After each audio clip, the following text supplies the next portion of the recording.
با تشکر از دکتر عباسی، از جناب آقای دکتر فتوحی دعوت میکنم. تشکر.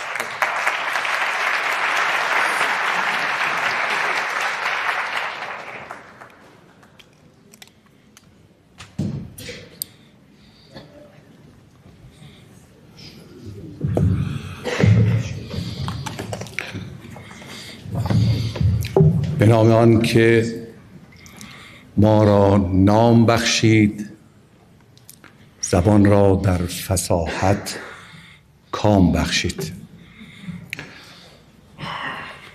در میان استادان ما در گروه‌های ادبیات فارسی و محققانی که در حوزه ادبیات فارسی سخن گفتند، هیچ کس به اندازه استاد زرینکوب درباره ایران تأمل نکرده است. برم بالا. بله. چه کنم، پدر مادرم بیشتر از این نیرو ندادند. حدود 443 کتاب و مقاله به نام استاد در آرشیوهای ملی موجوده. 443 و موضوع اغلب اینها ایران است. گاه درباره ایران به مثابه یک کل سخن میگوید، کل یک پارچه. شاید مشکل از گوش شما هم هست آخه.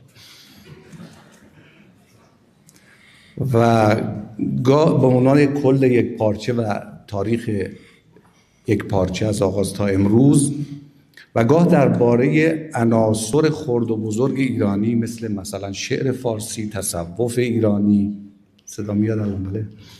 و مشاهیر ایرانی به عنوان عناصر هویت بخش ایران. عناصر یا عباراتی همچون ایرانی بودن، چگونه ایرانی توان بود و مسئله بودن یا نبودن ایران رو شما در آثار استاد به عنوان حتی عناوین مقالات هم می‌بینید. این روزها دوباره پرسش از چیستی ایران مطرح است. برخی در وجود مفهوم ایران اساساً و نام ایران تردید می‌افکنند. برخی اون رو مفهوم نوظهور می‌دانند. برخی هم این رو مفهوم بدیهی، اصیل و پایدار. برخی هم میگویند که ما نظریه ایران نداریم، یعنی ایران بایستی نظریه می داشت و تا امروز نظریه ایران نداره. امروز من میخوام نظریه ایران در آثار زرینکوب رو در حد استطاعتم خدمت شما معرفی کنم که ایران در نگاه زرینکوب چه بود. پرسش های زیادی پیرامون ایران هست. اینکه وقتی ما از ایران سخن میگوییم دقیقاً از چه چیزی سخن میگیم؟ آیا از تفاوتش با تمدن‌های مجاور سخن میگوییم؟ آیا ایران یک مفهوم اسطوره‌ای است؟ آیا یک مفهوم تداومی متصل هست یا نه مجموعه گسسته‌ای از گفتمان‌ها و رخدادهای بی پیوند با هم یا متناقض با هم؟ و آیا ایران یک ذات ثابت لایتغیر هست یا نه یک فرایند در حال تطور و تحول یا عناصر مشخص و ثابتی از اندیشه در ایران وجود داره؟ سوالات بسیار زیادی پیرامون ایران مطرح است. آیا ما برای ایران مصداقی از یک لحظه تاریخی در نظر داریم وقتی درباره ایران سخن میگیم یا نه از مصادیق متکثر؟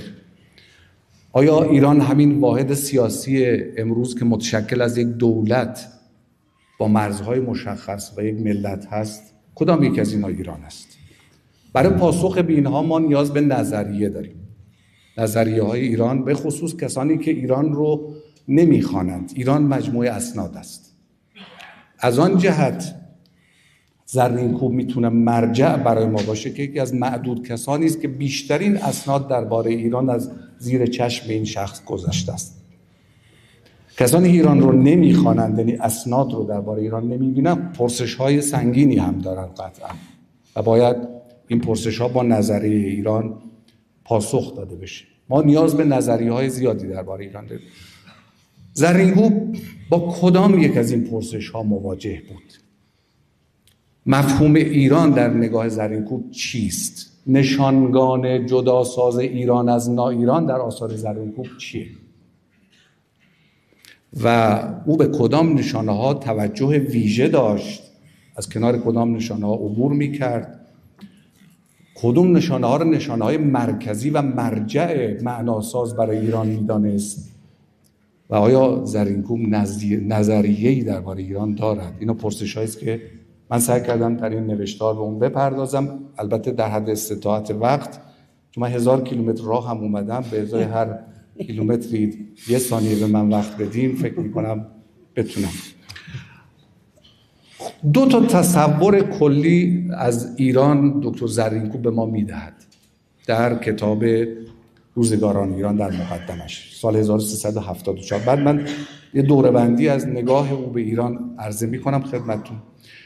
2 تصور رایج که هنوز هم هست و اتفاقا دعوا هم بر سرش وجود داره. تصور اول این که ایران مجموعه ای از مفاهیم متکثر، منفصل و گسسته است. مجموعی از مفاهیم، رویدادهای متکثر، گسسته. و رویکرد دوم یا تصور دوم، به کلمه تصور خود استاد به کار میبرند، یک هویت، یک پارچه دارای وحدت و استمرار با تعبیر متصل به ذات. متصل به ذات. ما در مجموعه یا آثار استاد از سال 1330 تا 76 که آثار ایشون هستند، یه حرکت در اندیشه ایشون میبینیم که از نگاه اول، یعنی از تصور اول به تصور دوم ایشون حرکت میکنه. شاید یک حرکتی از تصور ایران گسسته و منفصل به سمت ایران متصل هست. وقتی در 29 سالگی سال 30 کتاب پرجنجال 2 قرن سکوت رو استاد نوشت، با طرح استعاره 2 قرن سکوت یک گسستی رو به تصویر کشید. یک گسستی که خاموشی موقت یک تمدن این کار رخ میدهد و اتفاقا شکلی از سوگنامه نویسی در این کتاب شما ببینید. یک جوان رمانتیک تراژیکی که داره به گسست ایران و خاموشی ایران سوگوارانه مویه می کند. در 57 دوباره یه مقاله با همین شکل داریم در کار ایشون با عنوان سکوت 200 ساله زبان فارسی، اما خیلی تفاوت هست بین این مقاله با مقاله اول، با کتاب. چون در اینجا شما سکوتی که میبینید با لحنی علمی از اون سخن میره، دیگه دریغاگویانه و سوگوارانه نیست و استدلال میکنه علت سکوت رو. بعد در دهه 40 و 50 ما مقالات زیادی درباره اثبات نوزایی ایران میبینیم. در همین دوره‌های سکوت حرکت نوزایانه است و ایشون کوشید که در چند حوزه این تداوم رو نشون بده. بخش دوم آثار استاد زرینکوب ایده تداوم ایرانه که فربهترین دیدگاه و نظریه ایشون درباره ایران هست. تداوم ایران. ایشون با یه نگاه خطی از آغاز تمدن مکتوب ایران تا روزگار خودش با یه نگاه خطی و تداومی مسئله ایران رو دنبال میکنه در حوزه‌های مختلف، در حوزه تاریخ سیاسی، در حوزه تصوف و عرفان و دیگر. منتقدان استاد زرینکوب اینجا ایراد گرفتن که زرینکوب چنان مستغرق در تداوم بود که تحول رو در ایران ندید. البته این اگر کسی آثار ایشون با دقت بکاود می‌بیند که در گزارش تداوم تحول هم هست. یعنی کاملا مشهوده که ایشون مرحله به مرحله هر پدیده‌ای رو دنبال میکنه، تطور رو و تحول رو و اون نخ بنیادی رو همه جا داره، اما اتفاقا از تطور میگه و لحظه تغییر، لحظه تحول و ترنینگ پوینت یا نقطه های چرخشی که چطور اون عنصر اساسی همچنان باقی میمونه.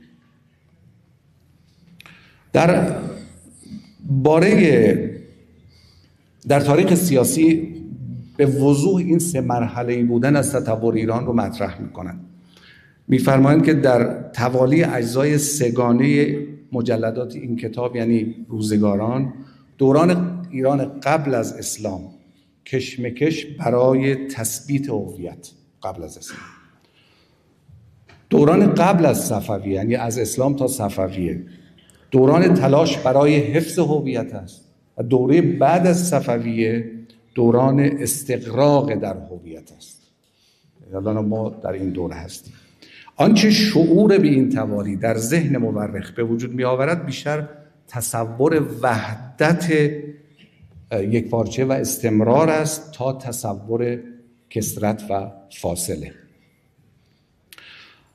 در نگاه استاد ما ایرانیت گاهی ملازم با ساختار ساسانی جلوه میکنه. نقدی هم که برخی دارن میگن که زرینکوب ایرانیت رو معادل با ساسانیت میدونه. این هست، اما این منحصر به زرینکوب نیست. شما این رو در ادبیات سیاسی فارسی بعد از یعقوب الاسم میبینید. یعنی شما در تاریخ‌های دیوانی این رو میبینید، در قصاید مدحی فراوان میبینید. این دیدگاه غلبه داره در قصاید رودکی، در قصاید امیر معیزی، از همه بیشتر قطران تبریزی و دیگران که احیای مملکت ساسان میدونند اصلا کار شروانشاهیان رو، شدادیان رو و دیگران رو. و ما میبینیم که مصرحاً ساختار آل ساسان همچنان در همه جا مطرح است. اگر زرینکوب هم به اون میپردازد تنها سخن زرینکوب نیست، اما زرینکوب همه وقتش رو صرف این بازسازی آل ساسان نمیکنه. همه شقوق ایران حالا نشون خواهم داد. در تصوف مثلا، در تصوف و عرفان وقتی تداوم ایرانیت در عرفان رو میخواد نشون بده، در کتاب سیری در تصوف و تصوف ایرانی ریشه های تصوف پس از اسلام رو در متون مانوی جستجو میکنه با جزئیات، در متون زردشتی و سراغ بودیسم خراسان شرقی میره. یعنی در بخارا و معبد نوبهار و خود مانی که خودش رو موعود بودایی میدونست و حتی کلمه بخارا که یک صورت دیگری اویغوری از وهارا هستش و خاندان برمکیان که آخرین متولیان این معبد بودند، بودیسم رو به شکلی ریشه های تجربه عرفانی ایرانی رو تو بودیسم خراسان شرقی هم جستجو میکنه. در میراث زردشت در کتاب جستجو در تصوف، زردشت رو عارف اهل شهود و مکاشفه عرفانی میدونه. نقش تجربه هوشربای نوشابه هم عنوان ابزاری برای تجربه مطرح میشه. پیوند خوارنه یا پیوند بین فره ایزدی با ولایت در تصوف از زیباترین نکته‌های کشف‌هایی است که انجام میگیره. فره ایزدی که بعداً در نظام پادشاهی مطرح بود با ولایت مطرح میکنه و مکاشفاتی که در متون جاماسبنامه و ارداویرافنامه است اینا رو فهرست میکنه، مو به مو با جزئیات میاره که اینا هم پیشینه ای از وجود تجربه عرفانی و ملاقات با امر متعالی در بین ایرانیان است. این نکته جالب اینه که هر جا اتهام مجوسیتی به ایرانی‌ها زده میشه سرنخی است برای استاد زرینکوب که ریشه های ایرانی اون اندیشه رو جستجو بکنه. مثلا در فرقه کرامیه، در غلات شیعه، در باطنیان، در میان معتزلیان، هر جا اینا متهم به مجوسیگری و زردشتیگری هستن دنبال سرنخ اندیشه میره تا بتونه اون تداوم رو جستجو بکنه و میگه که بیشک اینا در تصوف ایرانی بعد از اسلام تأثیر قابل توجهی داشتن. زرینکوب دنبال نشانه های مرزی میره. نشانه مرزی چیه؟ نشانه‌ای که از یک سپهر نشانه ایران قبل از اسلام به سپهر نشانه ایران بعد از اسلام یا اسلام بیاد یا از سپهر مسیحیت. نشانه‌ای مثل سلمان پارسی رو دنبال میکنه تا بتونه در سلمان پارسی انتقال آموزه‌های زهد و عرفان از دیانت ساسانی به اسلام رو جستجو بکنه. و لحنش البته خیلی جالبه که همه جا با ظاهراً احتمال دارد، میتواند چنین باشد، میتوان چنین اندیشید. این لحن کاملا محتاطانه و علمی است.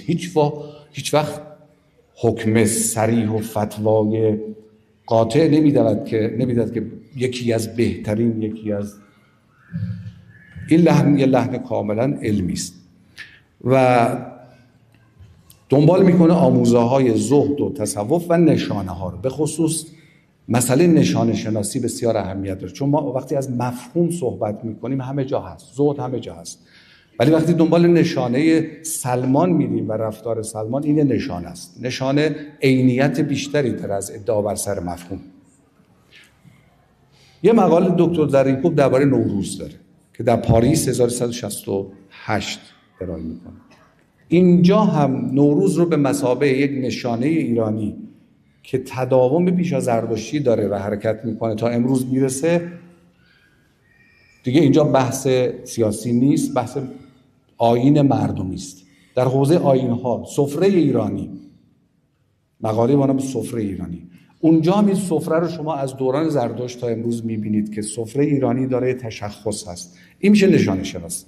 به خاطر همین بعضیا میگن که زرینکوب در نهایت کارش به یک نشانه شناس فرهنگی دقیق و عمیق با اشراف کامل بر متون بدل شد. این از مورخی که نشانه شناسی میکنه. و در شعر و ادبیات هم که به طرز ویژه‌ای کار میکنه. مثلا در باب عروض وقتی نگاه میکنید، ایشون عناصر عروضی ایرانی رو جستجو میکنه، سراغ پهلویات و دوبیتی و رباعی میره، میگه اینا رگ و ریشه عربی نداره. وزن فعولون در میراث عرب جاهلی وجود ندارد. مثنوی یا مزدوجه هست اما نه به این شکل. و از اینا نتیجه میگیره که اینا ساخت ایرانیاست و میراث خودشونه که دوباره زنده میکنن. قصه تداوم ایران در جای جای آثار زرینکوب کاملا قابل مشاهده است. و تسامح کوروشی، یه مقاله با این عنوان داره، چیزی که امروزه ما بهش نیاز داریم، تسامح کوروشی. آقای دکتر 1000 کیلومتر رو حساب کردم. با چی حساب کردید؟ من فکر میکنم اگر رأی بگیریم دوستان به من رأی بدن، یه 5 دقیقه دیگه خدمت کنم.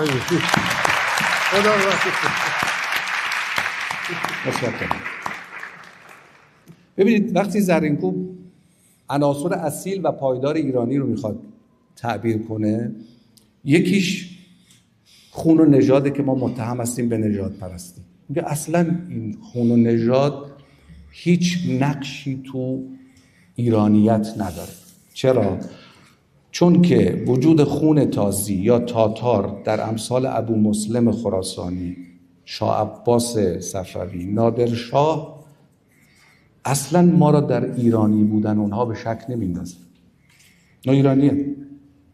از خون و نژاد اصلا در هیچ جا ما چنین چیزی نداریم که کسی خون خاصی یا نژاد خاصی داشته باشه. زبان خالص پارسی هم اصلا عنصر ایرانی هست ولی اصیل نیست. چرا؟ برای اینکه ما انبوه وامواژه ها داریم، تحول و تطور داریم، تطور زبان داریم، 3 مرحله زبان تا به ما بستر حضور و حیات ما هست، بستر چرخش نشانه های ما هست، بستر چرخش تفکر در جغرافیای ایران هست. اما این هم نیست. ادب و ظرافت طبع و معماری و از تاج محل بگیرید تا قونیه که آثار معماری ایرانی هست، اینا هم ایرانی هست ولی اون اصیل ترین جوهر وجودی ایرانی نیست. و 2 بال قوی تو ایران هست که در متون ما همه جا حضور دارن. یکیش تسامح که از کوروش تا امروز هست و دوم عدالت. این دوتا مفهوم ایرانی است. هر جا میخواید ظهور ایرانیت رو ببینید این دوتا حضور داره. هر جا اینا نیستن اونا آدما ایرانی نیستند. این دوتا عنصر رو برمیکشه و جوهر واقعی فرهنگ ایرانی عدالت و تسامحه که نزد معتزله نشون میده این رو، نزد حتی برخی از شیعه ها که نظریه عدل در مقابل با چی قرار میگیره؟ با نظریه اهل سنت. نتیجه که از این بحث میخوام بگیرم اینه که پرسش از چیستی ایران تازگی نداره. هنوز ما درگیر با چیستی ایران هستیم و پاسخی هم که ایران رو به مثابه کلیت در آثار استاد زرینکو میبینیم اینم تازگی نداره. اتفاقا تمام متنهای بزرگ ما در پاسخ به چیستی ایران نوشته شده. شاهنامه، تواریخی که نوشتیم، طبری رو نگاه کنید. طبری بخشی که از ملوک عجم میگه پاسخ به چیستی ایرانه. ابو ریحان بیرونی در آثار الباقی التفهیم پاسخ به چیستی ایران میده وقتی حتی از گاه شمار ایرانی رو مطرح میکنه. تمام اینا دارن. حمزه اصفهانی، ابو علی مسکوی در تجارب الامم و بسیاری از مورخان یه بخشی درباره ایران دارن. اگر با دقت نگاه کنید سرشار از چیستی ایران. اینا همه ایرانی هم هستن، همه ایرانی هستن و معلوم میشه که پرسش از چیستی ایران همیشه بوده است و همچنان خواهد بود. ایران متن داره و چون متن داره در معرض نبردهای بزرگ تمدنی قرار میگیره. نبردهای بزرگ تمدنی نبرد متن هاست. ما با مغول ها مواجهه‌ای داشتیم اما اونا متن نداشتن، به سرعت مغلوب ما شدن. اما یه متن به نام قرآن آمد و این متن چون آیین نوی، هستی شناسی نوی، معرفت شناسی نوی پدید آورد، به همراه خودش آورد، بخشی از متنهای مغرب خودش رو کاملا از بین برد. اما این طرف ما تونستیم همچنان پا به پا در موازاتش حرکت کنیم. متنهای ایرانی رو جدی باید گرفت، چون حضور ایرانی ها جز متن جای دیگری نیست. البته این که متن میگم صرفا مکتوب نیست، معماری متنه.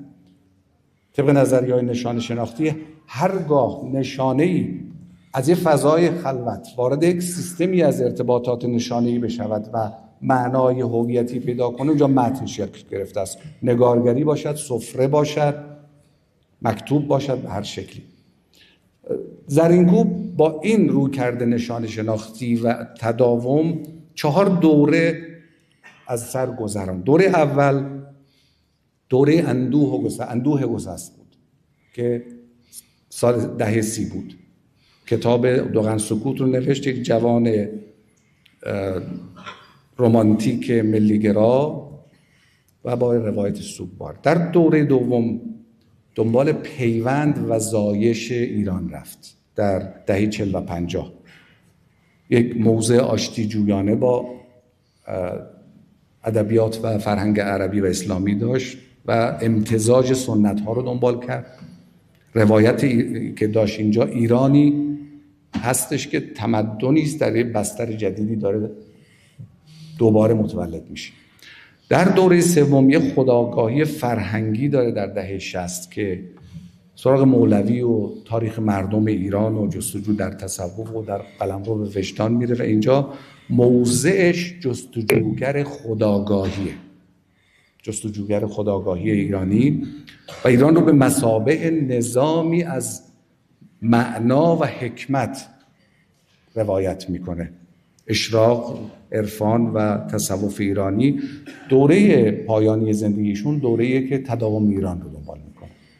هرچی تلاش داره برای نشان دادن ایران به مثابه یک امر تداومی که اینجا شما موضعی که میبینید یک محقق جامع نگر، آرام، فلسفی و نشان شناسانه به موضوع نگاه میکند و ایران رو یک کلیت تاریخی مستمر و مداوم با حافظه زبانی و معنوی پایدار تعبیر میکنه و عیاری برای ایرانیت نشانه ها هم برای ما فراهم میکنه. سپاسگزارم به من وقت دادید.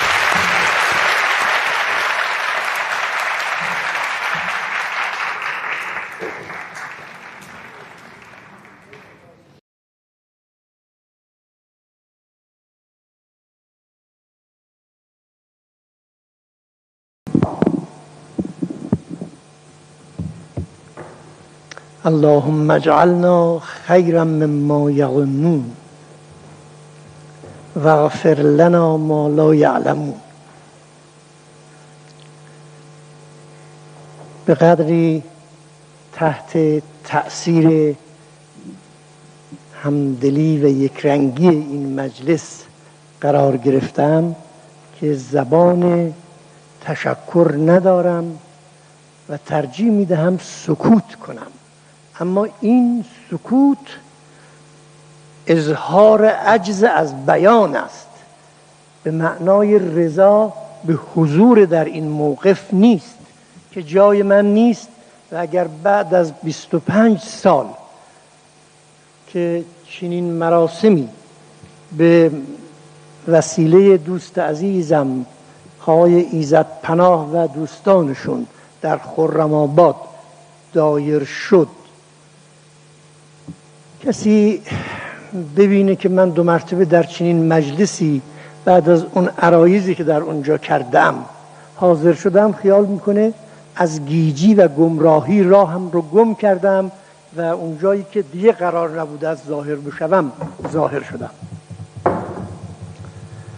سخنانی که در اینجا گفته شد، آنچه که دوستانم در درخت معرفت و در یادگارنامه به افتخار من گفتم، حضور پرفیض شما عزیزان در اینجا، همه اینها برای من موجب افتخار بود، نه بهتر بگم غرورانگیز بود. دعا کنید عزیزان که این غرور رو من همراه هم از اینجا به خانه نبرم، پشت همین در باقیش بگذارم و باز با همون فروتنی و خاکنهادی که شیوه و رسم عادی منه از اینجا خارج بشم. البته اون اندازه خام نیستم، ببخشید این اصلا من از باب زحمت هست، این بذارید همینجا باشه.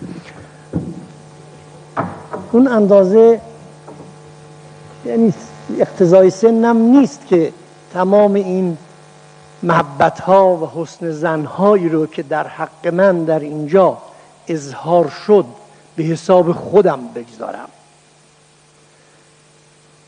کسانی که راه دانشجویی رو برای این دانشجوی پیر باز کرده اند و راه رو در پیش پای هموار کرده اند، بر این بزرگداشت ها، بر این نکوداشت ها حق بیشتری دارند و عجب که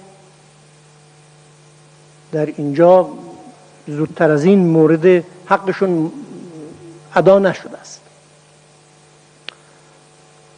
ببخشید اگر یه چیز تلخی رو به یاد میارم.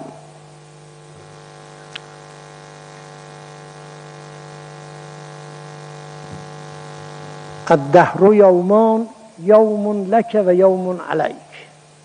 یک روز نشستی از همه جا بیخبر، به تو خبر میدهند که برنامه‌ای به نام هویت درست شده و تو رو هو کردن. یک روز دیگر در خانه‌ات نشستی و میبینی دوستان میآیند و با اصرار و الزام از تو میخواهند که از تو قدردانی بکنند. یک روز چنون فراق عالم سوزی، یک روز چنین وصال جان افروزی. هر کدوم جای خودش داره و نه به اون اعتراضی هست نه به این. از خدا بخواهیم که در هر دو حال همون، من خدا باید بخواهم که در همه حال همون باشم که هستم، هرچند من آنم که خود دانم و این خدای من است که به بر نفس من از من داناتر است. خب من یک جویبار خوردم که از چشمه انه کان ظلوما جهولا جدا شدم و به گرداب کل من علیها فان با شتاب و سرانداز دارم پیش میرم. کسانی که از کنار این جویبار خرد رد میشوند نگاه میکنند و جویبار رو نمیبینند، خودشون رو، تصویر خودشون رو میبینند. شما عزیزان که اینطور حسن ظن در حق من ابراز میفرمایید، در حقیقت آنچه میگویید و آنچه مینویسید تصویر ضمیر شماست. این جویبار خرد چه گناه دارد اگر کسی تصویر فرشته رو درش میبینه یا تصویر دیو رو درش میبینه؟ این جویبار خرد نمیتونه کار دیگری بکنه جز اینکه راه خودش رو ادامه بدهد و جز اینکه تصویر کسانی رو که در او نگاه میکنند همچنان که هستند صادقانه ارائه بکند. اگر کسانی به خشم بیایند، برآشوبند، خس و خاشاک تهمت و افترا به این جویبار خرد بزنند و توی مشرب صافی، مسیر صافی این جویبار این خس و خاشاک رو بریزند، که جویبار نمیتونه تصویر اونها رو عوض کنه. اونها همونند که هستند، این جویبار خرد هم همون است که هست. البته میبخشید من راستی از اینکه این نکات رو بیاد بیارم ناخرسندم، ولی عمر به آخر داره میرسه، حکایت به پایان داره میرسد و بالاخره باید یک وقتی یک جایی این مطلب به عرض برسد. خب عیب جویان دارم، دوستان دلنواز دارم که محبتشون شامل حال من است و به اونها افتخار میکنم و با وجود محبت اونها و سخنهای دلگرم کننده اونها از آنچه عیب جویان میگویند، از آنچه که هو بخوان بکنن آدم رو، در اون چنون برنامه ها باکی ندارم و میدانم حقیقت آشکار خواهد شد و قدر هر کسی به موقعش معلوم خواهد شد. اگر که من قدری ندارم و اینی که عرض کردم از روی تواضع نیست، واقعیت اینطوری احساس میکنم که من در اون جایی که دوستانم مرا در یعنی حسن ظن دوستانم مرا اونجا قرار داده، من اونجا نیستم. اما اونجا هم که در برنامه هویت قرارم دادن، خوشبختانه اونجا هم نمیتونن مرا پیدا بکنن. من ادعایی ندارم، کاری هم اگر کردم بر هیچ کسی منت ندارم. در واقع جواب کنجکاوی های ذهن خودم رو دادم و اگر هیچ قدردانی هم نشوم فرقی برام نمیکنه. من همانم که هستم. البته این اندازه بی‌حس نیستم که از لطف و محبت فوق العاده شما عزیزان و از همین مجرد حضورتون در اینجا که افتخار آفرین است برای هر کسی که باشه ببینه نخبه دانشمندان و طلاب علم در اینجا حاضرند و به دلنوازی و به اصطلاح دلجویی از یک طلبه پیری آمدند. همین این خودش افتخار است. ولی من میدانم که این دلنوازی و محبت برای خاطر من و برای خاطر چند جلد کتابی که نوشتم یا چند سالی که صرف تدریس و تعلیم کردم نیست. و از آخرین سخنران جناب آقای دکتر